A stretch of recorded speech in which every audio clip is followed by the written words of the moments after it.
Okay, so we are doing a live recording of the next episode of Her Path to Purpose podcast, where I am talking about how your healed struggles are your USP. And if you don't know, your USP is your unique selling point. Now, here's the thing you might think, okay, well, that sounds like something that only applies to entrepreneurs or coaches.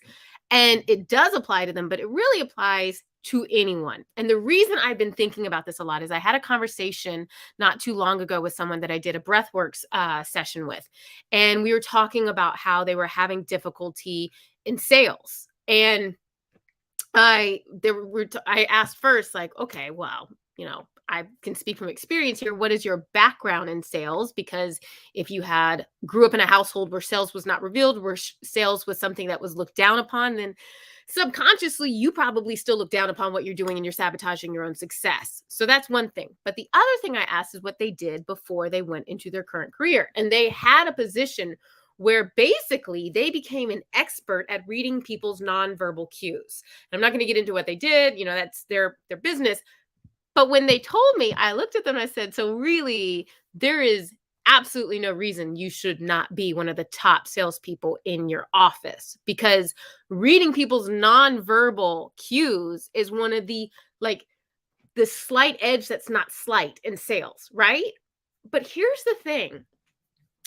A lot of times when we are struggling, we can't see our own strengths or the strengths that came from a struggle. So, like, for instance, I never understood that my USP was also reading people's nonverbal cues, because I was so hung up on how I was struggling in other ways and how I didn't say things exactly right, or how I didn't show up a certain way like other people did in my company when I worked for a sales organization. Like I don't look like them, I don't act like them, I don't speak like them, so therefore I can't be successful. Not understanding, no, you went through very unique experiences that actually make you very qualified as a salesperson.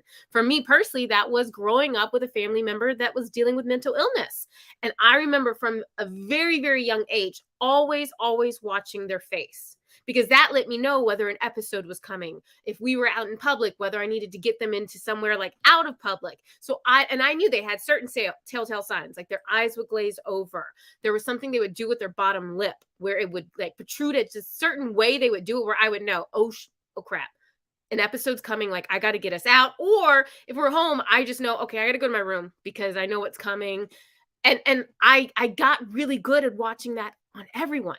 My dad actually has this thing, and I told him about it in high school, where, because I don't know if some of you know, but my dad is a high school history teacher, and he was my teacher for 3 out of 4 years. And I remember one time when I was in his class, we were kind of pushing his buttons, and he took off his glasses and did this.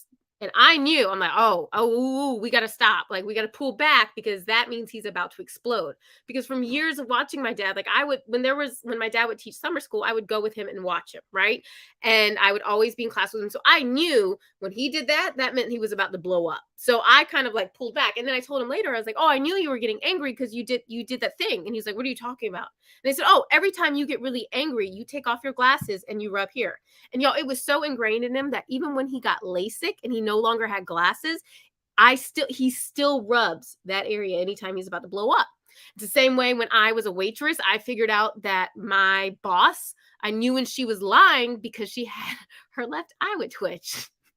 And I found it because I watched her lie to a customer and that left eye went. And I remember thinking, oh, I've seen her do that before. And then I tested her a week later on something I knew she would lie about, and she did the same thing. So then I knew, okay, every time she lies, she does her left eye twitches.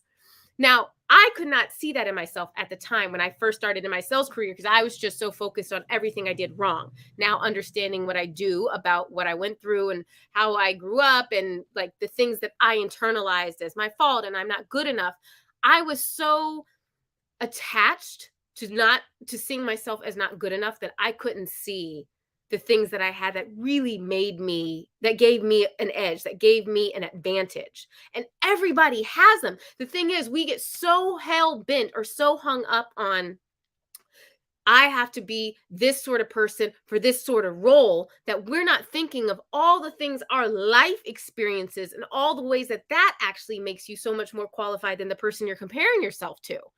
And even I remember saying this and it didn't go over very well. I remember once I was at a meeting and somebody was talking about the stress of our job and like navigating all the personalities and having to apologize for people.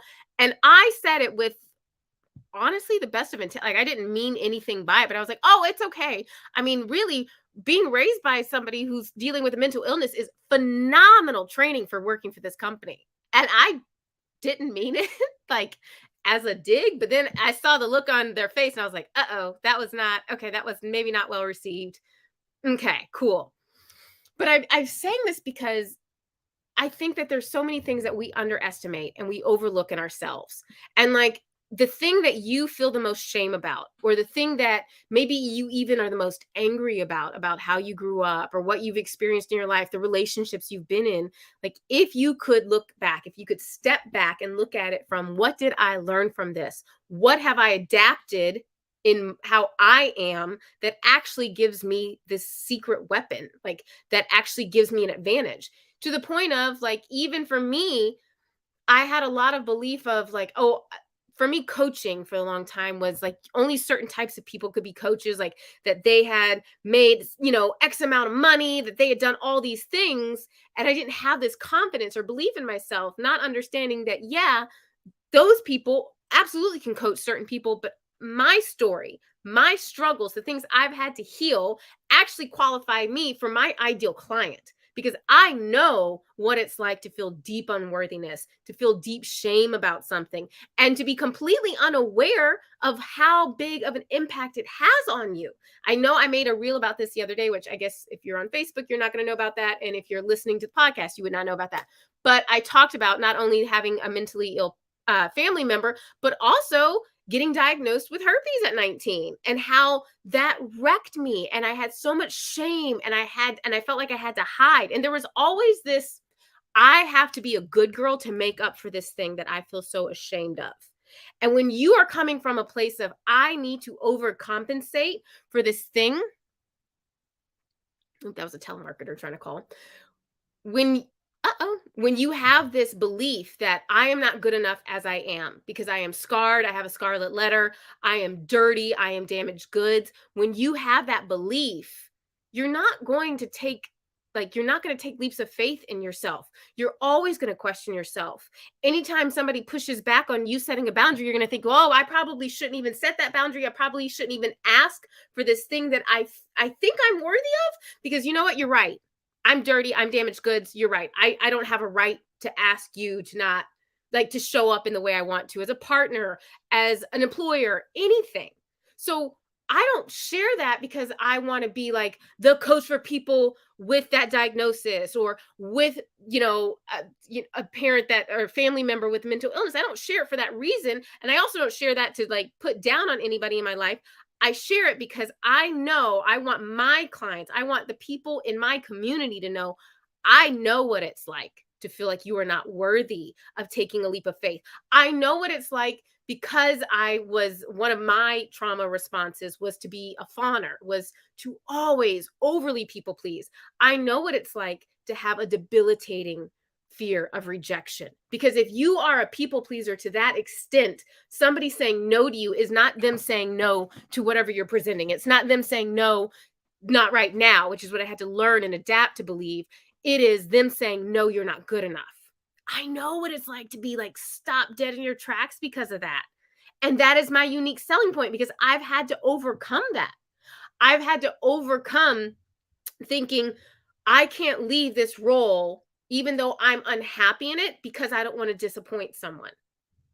Because again, if you have gotten your affection, if you have gotten the attention and love that you wanted as a child by keeping everybody else happy, you are so much more likely to stay in a role, stay in a job, stay in a relationship that does not serve you because you don't want to disappoint the other person.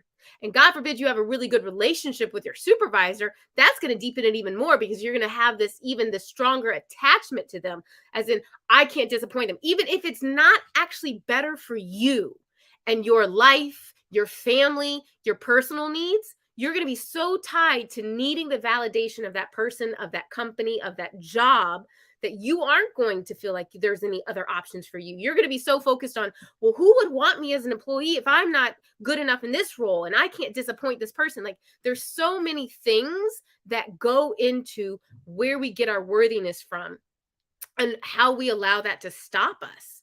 So I wanted to create this episode. I wanted to go live about this because I hope that something I've said, like, kind of planted a seed or triggered something in you, that maybe there's something that you have been doubting yourself about. And you've been using that as a reason that you can't take the next step in your journey. Maybe it's, taking that next step in faith in your career. Maybe it's taking that next step to become an entrepreneur. Maybe it's taking that next step to invest in yourself. And you're not doing it because you don't feel good enough as you are. Can I just give you a little perspective from an outside? There are so many things about you that you're not seeing right now that qualify you beyond any belief you could have right now. Trust and believe there are. And your healed struggles, the things that are holding you back right now, when you heal them, are going to be the things that qualify you to help so many more people. And it doesn't even have to be something that you get paid to help people. I remember the day when a friend of mine reached out to me because she had a parent who had been diagnosed with bipolar disorder.